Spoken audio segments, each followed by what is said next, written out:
మహాశివుడి ఉగ్రరూపానికి ముల్లోకాలు ఎందుకు వణికిపోయాయి? సృష్టికర్త అయిన బ్రహ్మదేవుని కుమారుడి తల మహాశివుడు నరకడానికి గల కారణం ఏంటి? అసలు భారతదేశంలో వెలిసిన అత్యంత శక్తివంతమైన 51 శక్తిపీఠాల వెనుక ఉన్న ఆ రహస్యం మీకు తెలుసా? మన దేశంలో కాశ్మీర్ నుండి కన్యాకుమారి వరకు, అలాగే మన తెలుగు రాష్ట్రాల్లోని శ్రీశైలం, అలంపూర్ లాంటి ఎన్నో పుణ్యక్షేత్రాలలో అమ్మవారు శక్తిపీఠాలుగా కొలువై ఉన్నారు. ప్రతి ఏటా లక్షల మంది భక్తులు ఈ క్షేత్రాలను దర్శించుకుంటారు. కానీ అసలు ఈ శక్తిపీఠాలు ఎలా ఏర్పడ్డాయి? ఈ సృష్టిని రక్షించే ఆ పరమశివుడు తన భార్య నిర్జీవ దేహాన్ని భుజాలపై వేసుకుని ఉన్మాదిలా ఎందుకు రుద్రతాండవం చేయాల్సి వచ్చింది? ఆ క్రోధాగ్ని నుండి సృష్టిని కాపాడటానికి శ్రీ మహావిష్ణువు తన సుదర్శన చక్రాన్ని ఎందుకు ప్రయోగించాల్సి వచ్చింది? ఈ రోజు మనం ఈ వీడియోలో హిందూ పురాణాల్లోనే అత్యంత ఎమోషనల్ మరియు పవర్ఫుల్ ఘట్టమైన శివ సతీ వియోగం దక్ష యజ్ఞం వెనుక ఉన్న అసలు కథను, ఆ 51 శక్తిపీఠాల రహస్యాన్ని పూర్తిగా తెలుసుకుందాం. వీడియోని ఎక్కడా స్కిప్ చేయకుండా చివరి వరకు చూడండి. ఓం నమ శివాయ. ఇక కథలోకి వెళ్తే, సృష్టికర్త బ్రహ్మదేవుని మానసపుత్రుడైన దక్ష ప్రజాపతి మహాపరాక్రమశాలి, అపార ఐశ్వర్య సంపన్నుడైన రాజు. అతని గర్వానికి, అధికారానికి హద్దులే లేవు. అతని జీవితంలో అత్యంత విలువైన సంపద అతని కుమార్తె అయిన సతీదేవి. చిన్ననాటి నుంచే సతీదేవి మనసు భగవంతుడైన పరమశివుడి పట్ల ఆకర్షితమైంది. శ్మశానంలో నివసిస్తూ శరీరానికి భస్మం పూసుకుని పులి చర్మం ధరించి నాగాభరణాలతో విహరించే ఆ కైలాసనాథుడే తన భర్త కావాలని ఆమె కోరుకుంది. అయితే దక్షుడికి మాత్రం శివుడంటే ఏమాత్రం ఇష్టం లేదు. రాజసంగా జీవించే తన కుమార్తె ఒక దిగంబరుని, భిక్షుకుడిని, శ్మశానవాసిని వివాహం చేసుకోవడం అతని అహంకారానికి అవమానంగా అనిపించింది.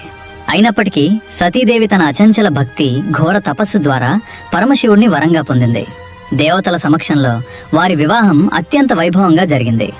అనంతరం సతీదేవి శివుడితో కలిసి కైలాస పర్వతానికి వెళ్ళిపోయింది. అయితే దక్షుడి మనసులోని అహంకారం, పగ రోజు రోజుకు పెరుగుతూనే ఉన్నాయి. ఎప్పటికైనా శివుణ్ణి అందరి ముందు అవమానించాలి అనే ఆలోచన అతన్ని నిరంతరం వెంటాడుతూనే ఉంది. కాలం గడిచింది.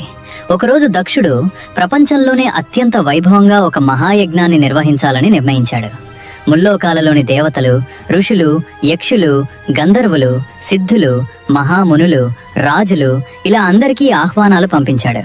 కానీ కావాలనే తన కుమార్తె సతీదేవికి, అల్లుడైన పరమశివుడికి మాత్రం ఆహ్వానం పంపలేదు. ఈ విషయం ఎలాగోలా నారదుడి ద్వారా కైలాసంలో ఉన్న సతీదేవికి తెలిసిందే. పుట్టింట్లో ఇంత పెద్ద యజ్ఞం జరుగుతుంటే తనను పిలవలేదనే బాధ ఆమె హృదయాన్ని కలిచివేసింది. స్వామి, కన్నతండ్రి ఇంటికి వెళ్ళడానికి కూతురుకు ఆహ్వానం అవసరమా అని సతీదేవి శివుడిని అడిగింది. శివుడు ప్రశాంతంగా సమాధానమిచ్చాడు. సతీ, గౌరవం లేని చోటికి వెళ్ళడం మంచిది కాదు. దక్షుడి మనసులో నాపై ఇంకా కోపమే ఉంది.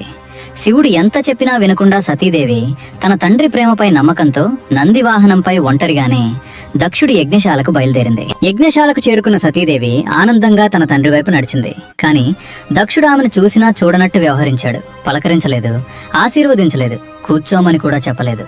అక్కడితో ఆగకుండా యజ్ఞానికి వచ్చిన దేవతలు, మహర్షులు, రాజులందరి ముందు పరమశివుణ్ణి దూషించడం ప్రారంభించాడు. అతను శ్మశానవాసి, శరీరానికి భస్మం పూసుకునే దిగంబరుడు.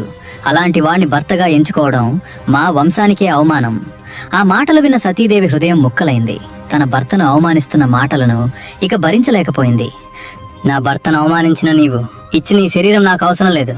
ఈ దేహాన్ని విడిచిపెట్టి నీతో నా సంబంధాన్ని ఈ క్షణమే ముగిస్తున్నాను అని ప్రకటించి యజ్ఞగుండంలోని అగ్నిలోకి దూకి యోగాగ్నితో తన ప్రాణాలను త్యాగం చేసింది. యజ్ఞశాల ఒక్కసారిగా నిశ్శబ్దమైంది. ఈ వార్త క్షణాల్లోనే కైలాసానికి చేరింది. శివుడు సతీదేవి మరణ వార్త విన్న వెంటనే ఆయన కళ్ళలో అగ్నిజ్వాలలు రగిలాయి. ఆయన కోపానికి 3 లోకాలు కంపించాయి. తన జటాజూటం నుండి ఒక వెంట్రుకను తీసి నేలపై విసిరాడు. ఆ భయంకరమైన శక్తి నుండి మహా ఉగ్ర రూపంతో వీరభద్రుడు జన్మించాడు. వెళ్ళు, దక్షుడి అహంకారాన్ని నాశనం చెయ్యని శివుడు వీరభద్రుని ఆజ్ఞాపించాడు.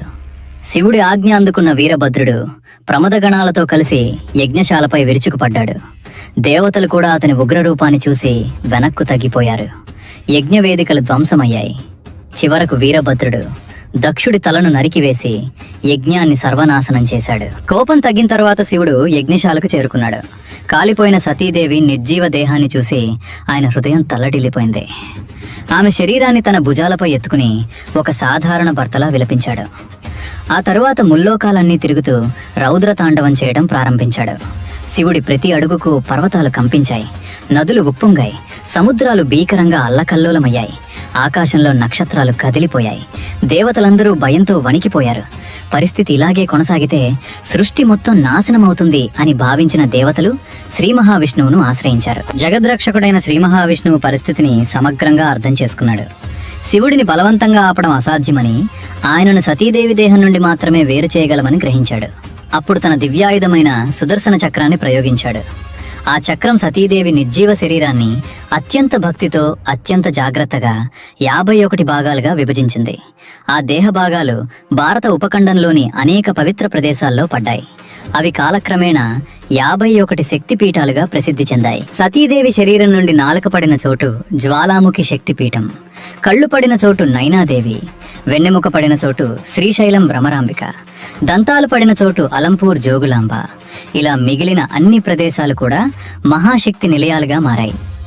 సతీదేవి దేహం పూర్తిగా అదృశ్యమైన తర్వాత శివుడి రౌద్ర తాండవం ఆగిపోయింది. ఆయన మళ్లీ కైలాసానికి చేరుకుని గాఢ ధ్యానంలో లీనమయ్యాడు. అయితే వారి ప్రేమ అక్కడితో ముగియలేదు. కాలం గడిచింది. సతీదేవి హిమవంతుడు మేనాదేవికి కుమార్తెగా పార్వతీదేవిగా పునర్జన్మ పొందింది. మళ్లీ ఘోర తపస్సు చేసి పరమశివుని వరంగా పొందింది. అలా శివశక్తుల కలయిక మరోసారి జరిగింది. అందుకే హిందూ సంప్రదాయంలో 51 శక్తిపీఠాలు కేవలం ఆలయాలు మాత్రమే కావు. అవి సతీదేవి త్యాగానికి, శివుడి అనంత ప్రేమకు, శక్తికి శాశ్వత సజీవ సాక్ష్యాలు. వీడియో చూసారుగా? ఈ వీడియో నచ్చితే లైక్ చేసి షేర్ చేయండి. ఓం నమః శివాయ అని కామెంట్ చేయండి.